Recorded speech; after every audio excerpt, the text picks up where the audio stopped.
Yo, what's going on, everybody? This is Nick Cap, and I am here today with our first episode of KapsCast. So, I decided to rebrand the channel. We were known as Wrestle Chat News before, and I decided that I didn't only want to be a wrestling channel. I also want to extend into the NBA, the NFL, and especially fantasy football. Of course, I'll still be doing wrestling content, just not as frequently as I did around the time of WrestleMania. Saying that now, let's get right into our predictions for Survivor Series. So to start off, I think on the pre-show they already announced the 10-on-10 Elimination Tag Match. Smackdown consisting of the New Day, the Colognes, the Usos. Who else is on that team?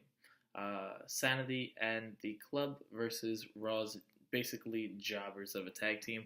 After saying that, I think it's pretty obvious we're going to watch SmackDown dismantle the Raw side, giving them an early 1-0 lead. I think that they're going to have the New Day and the Usos be the sole survivors. However, I think that Sanity and the Club should be there too. I really think that they should just decimate Raw's tag division. Even though, only because they haven't really built them up. If Raw pulls this win off, I'd be very surprised. But I really think that the best way to do this would be to genuinely just build up the Raw division of the SmackDown division even more. And I think that this would create for a very, very good way to do it, because they usually only do 1 or 2 survivors. So having 4 survivors, that's quite different than how they've done it before. I think the match will go about 15 minutes before we get into the main card. So I think the show will kick off with Seth Rollins versus Nakamura. I think that would be a very high-intensity match, and I think they want to space it out because I think that we're going to watch a lot of screwy finishes and things like that. Saying that, I think that Nakamura needs to get the win here. I think this match could go very long. I think that they could put on one hell of a match. I could see it going about 17 to 20 minutes, hopefully, to kick off the show. I think that would be definitely the best way to do it for both those guys. I think Dean will have some involvement, but I wish that there was more build up to the Nakamura-Rollins match, because it's underwhelming, as it's very overwhelming for people that understand wrestling in the industry. But I mean, they've never really did anything. I mean, Seth Rollins' promo, he basically said, I haven't cared about this match, so why should we care as an audience? It's just the way that it has been. So, I think Dean will have some involvement, whether that be to let Nakamura win. I think we could very much watch Dean distract Seth and then watch the low blow from Nakamura for the win. I think that would be a way to have SmackDown start off with a 2-0 lead. Next, we'll have AOP versus The Bar. I think that AOP need the win more, and since it already started off with a 2-0 lead in an 8-minute match, I'm going to take AOP over The Bar. Next, we have the Women's Elimination Tag Match. So the Smackdown Women, I think, will only have one sole survivor, and I think that they're going to take the 3 lead. I think that the sole survivor is going to be the 5th member, and I am going to predict that to be the official call-up of Nikki Cross. It was very cool to watch her on NXT, well, not NXT UK, but SmackDown when they were in the UK. And I think the crowd pop there just shows how much she should be on the main roster, and we should see her reconnect with Sanity. So now SmackDown has a 3-1 lead on Raw, and they could build this up, and they could have this cutscene backstage with Stephanie and Baron Corbin. I think that this will be the way to have Corbin and Stephanie like heated with one another. Mostly Stephanie and Corbin being the lapdog as he always is. You could have Stephanie be like, "You're not doing a good job. You don't know what you're doing," and then you have Kurt Angle step in, and you have Stephanie say, "Kurt, I'm reinstating you as general manager."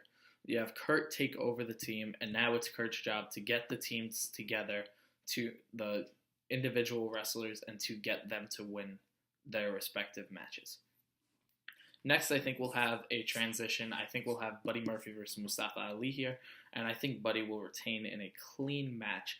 I think it's too soon for him to drop the title. There are rumors that they just did the pop for Super Showdown. I don't think that's the case. I really think that he's a very talented wrestler, and I really think that they're going to keep the title on him for a good amount of time.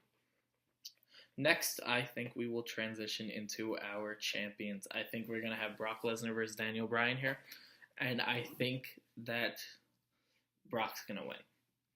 Now, this is the way to get the 3-1 comeback started.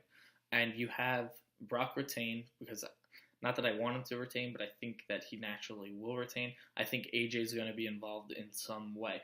Now, I think this is how I would book it, but I don't think WWE will do this. I said that Brock will win, and AJ will be involved in distracting Bryan. This will cause Shane McMahon to come out and start yelling at AJ like, how could you do this? This is our brand. Daniel had a chance to slay, not only slay the beast, but to get the win on lock. Now, this would be a very, very good way to make Shane start coming out as the heel, even though AJ looks like a heel.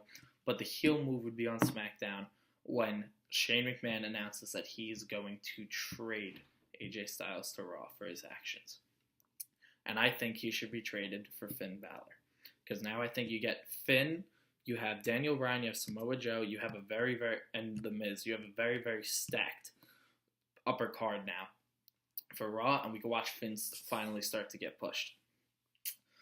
After that, I think that we will transition to Ronda Rousey and Charlotte Flair. I think Ronda wins, and I do not think it should be a clean win. I think that Becky should have some involvement. I don't think they're calling up the 3 Horsewomen as much as I would love to watch the 4-on-4 at this WrestleMania, because I will be there. But I think that Ronda needs to win to get it to the 3-3. I still think we'll have this cutscenes with Kurt, like encouraging her beforehand, backstage, but some sort of assistance is going to be in play, whether that be Nia, and then, or maybe she will win clean, and then Nia and Tamina come out after. But there needs to be some sort of altercation, because you can't just leave it as Ronda beating Charlotte clean in their first encounter, especially because this was going to main event WrestleMania. Now you have the 3-3 tie going into the men's elimination tag. I do not think this should main event. I think that would have been Becky Ronda. I really wish we got to see that match, but we didn't, due to Nia, of course, which is a shame for her. But I think that this is now going to main event the show. I think that Raw is going to win, and this is going to keep Kurt as the general manager. I think that good important points is Miz. If I were to book it, I would have Miz be the sole survivor and have SmackDown win it. This is because it's going to Fox Network, which is why I think SmackDown might actually pull this off, the whole pay-per-view. But they have not really built them up. They have not built much of that SmackDown roster. A team. Shane, best in the world. Miz, 2/3 of the best of the world.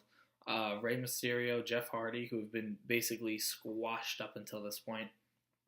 And then you have Samoa Joe, who just came off losing multiple matches to AJ Styles for the title. And they're building Drew. They're building Braun. They're trying to push Lashley on us. I think that that's what's going to happen. I think Drew's finally going to turn on Dolph in this match, and I think that will be the way to end the show. Thank you guys very much for coming to check out our Survivor Series predictions. Make sure to leave a comment. Let me know what you like about the face cam. And if you think that, like anything else you guys want to request for me to do, whether it be NBA, NFL, fantasy football, or inside wrestling, I plan on doing much more fantasy bookings. But make sure you guys let me know topics or questions that you have down below. I will answer every single question that comes my way. Thank you guys very much for your time, and I will see you guys in the next episode of KapsCast.